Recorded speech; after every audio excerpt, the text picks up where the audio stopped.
Pliang ai, meru pliang ai, nek mau gom kita. Oh, tak tenang tata. Cak langan macam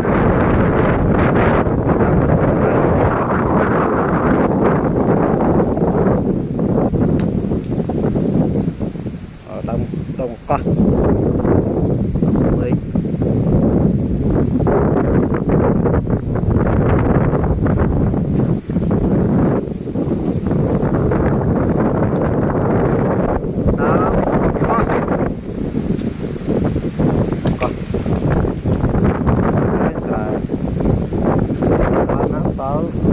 Con nó nè, thật chuyện rồi,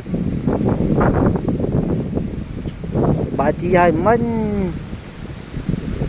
vậy mình, bây bà chị ban thò rồi nên là tâm không vào, nói mấy cái ngon, yeah, là con này trong đó, anh ấy có con con út lại mà.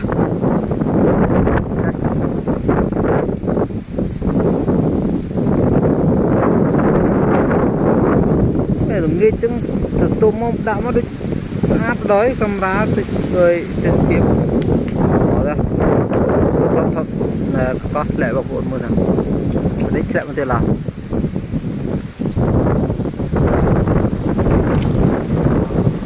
chết nào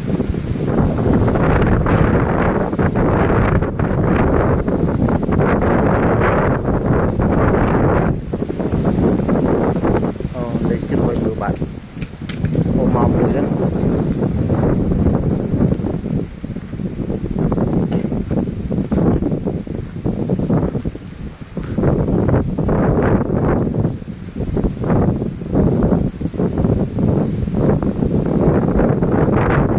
nói chung rip rip mà đâu con lại mơ thế nào thì chưa có hay không biết đây rồi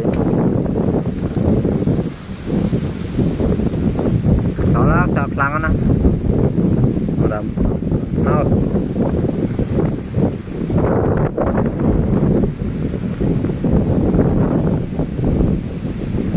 cái nào để cái nào mũi đó nhá để kìa đấy nhá thò tiếp lại chặt qua lại